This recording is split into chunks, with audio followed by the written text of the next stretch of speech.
बताइए वो कौन सी जगह है जहाँ 100 लोग जाते हैं और 101 लोग वापस आते हैं।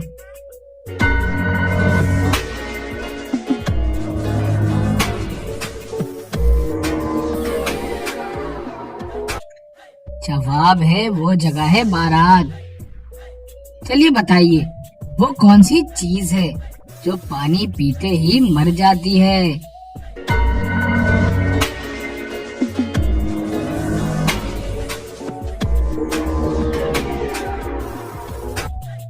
जवाब है वो चीज है प्यास। चलिए आपसे एक मजेदार पहेली पूछ लेते हैं। राजा जलालुद्दीन के दौर हुकूमत में एक आदमी रहता था जो कि बहुत गरीब था, लेकिन वो आदमी बहुत अक्लमंद और बहादुर था। राजा ने इसकी बहादुरी और जहानत के कई किस्से सुने थे, इसलिए राजा इस आदमी से मिलना चाहता था, इसकी बहादुरी अक्लमंदी देखना चाहता था। एक दिन राजा ने उस आदमी को महल में लाने का हुक्म दिया। राजा के सिपाही इस आदमी को महल लेकर आ गए और राजा के सामने पेश किया। राजा ने इस आदमी से कहा कि तुम अपने आप को काफी अक्लमंद समझते हो, तो आज मैं तुम्हारा इम्तिहान लूंगा।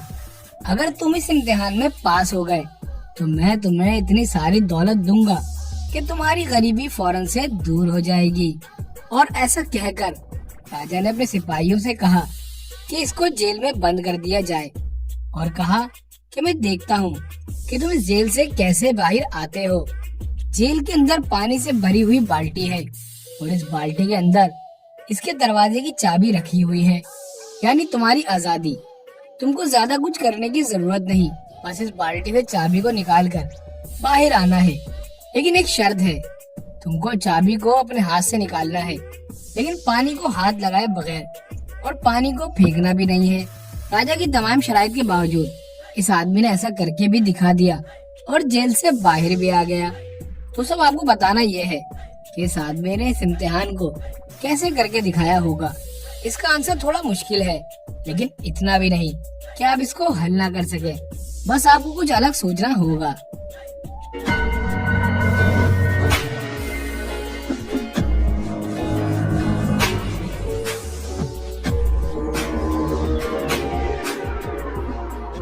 चले इसका जवाब देख लेते हैं। दोस्तों जैसा कि आप देख सकते हैं कि जेल के अंदर एक जगह आग भी लगी हुई है। वो आदमी बाल्टी को खिसका कर उसके ऊपर ले जाएगा और आग जलने से पानी भाप बनकर उड़ जाएगा और इस तरह वो चाबी निकालकर ताला खोलकर बाहर आ जाएगा। बादशाह जलालुद्दीन उसकी ये जहानत देखकर उसको इतना सारा इनाम देता है कि उसको फिर कुछ करने की जरूरत नहीं है। चलिए बताइए वो कौन सी चीज है जो मर्द पहने तो मर जाएगा, औरत पहने तो निकाह टूट जाएगा।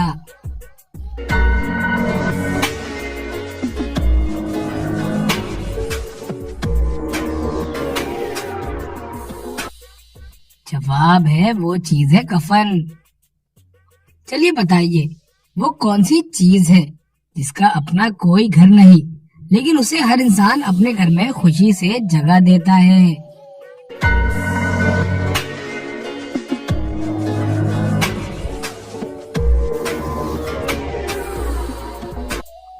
जवाब है वो चीज है पैसा। चलिए बताइए वो कौन सी चीज है जो आपकी नाक पर बैठकर आपके कान पकड़ लेती है।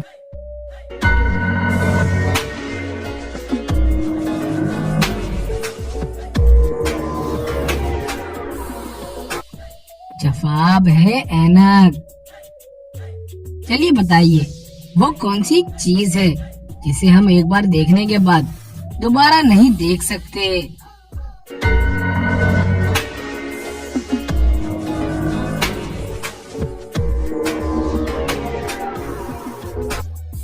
जवाब है गुजरा हुआ कल। चलिए बताइए वो कौन सी चीज है जिसे हम हाथों से नहीं पकड़ सकते मगर कानों से पकड़ सकते हैं।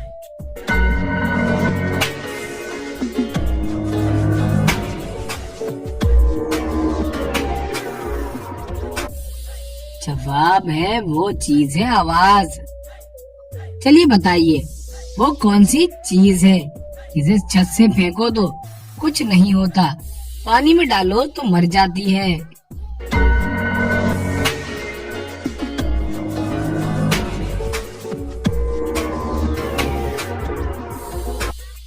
जवाब है वो चीज है पेपर। चलिए बताइए वो कौन सी चीज है इसमें धुआं निकलता है मगर वो गर्म नहीं होती।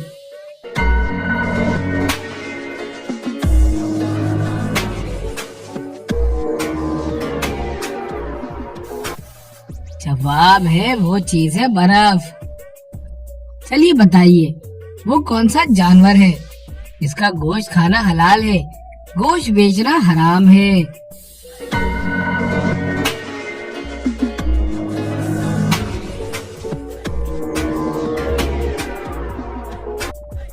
जवाब है वो है कुर्बानी के जानवर का गोश्त। चलिए बताइए वो कौन सा जानवर है जो 3 साल तक सो सकता है।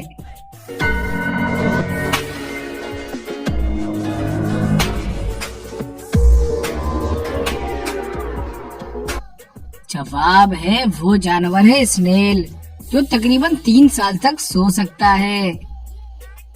चलिए बताइए कि क्या आपको मालूम है कि किस फल में सिर्फ 25% हवा होती है।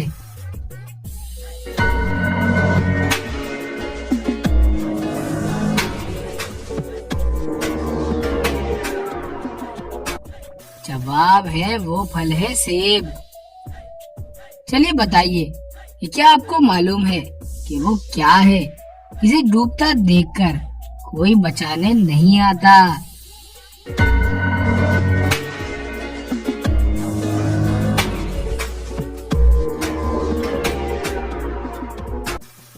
जवाब है वो है डूबता सूरज। चलिए बताइए वो कौन सी औरत है जिसने पूरी दुनिया घूमी हुई है।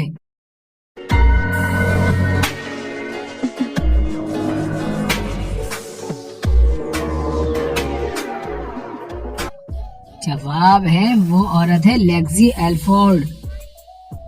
चलिए बताइए दुनिया का सबसे काला सियाह जानवर कौन सा है।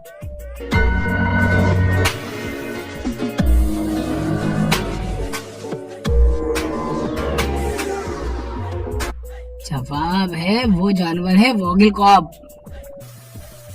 चलिए बताइए वो कौन सी मछली है जो पानी के बाहर जिंदा रह सकती है और दरख्त पर भी चढ़ सकती है।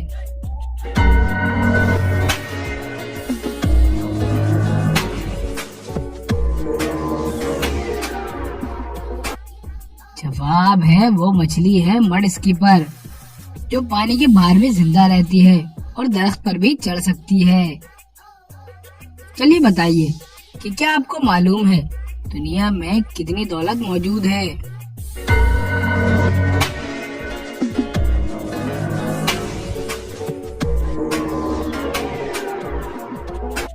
इसका जवाब है पूरी दुनिया में 70 ट्रिलियन अमेरिकन डॉलर तक की दौलत मौजूद है।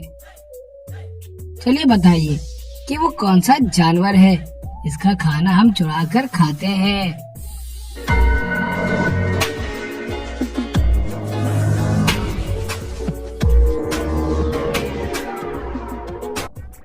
जवाब है वो है शहद की मक्खी जिसका खाना यानी शहद हम चुरा कर खाते हैं।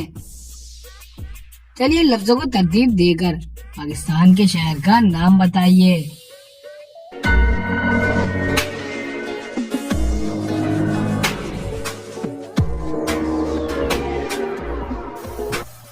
अगर इन लफ्जों को तरतीब दी जाए तो पाकिस्तान के शहर हैदराबाद का नाम बनता है।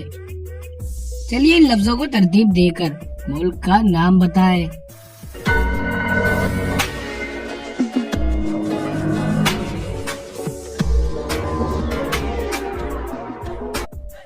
अगर इन लफ्जों को तरतीब दी जाए तो मुल्क का नाम बनता है जापान। चलिए लफ्जों को तरतीब देकर लड़के का नाम बताइए।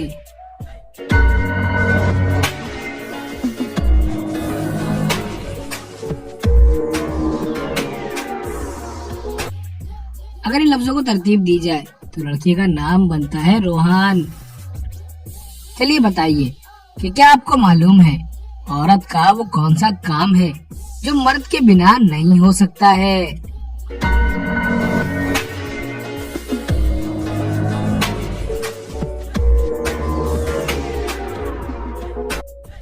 जवाब है वो काम है हज मुबारक।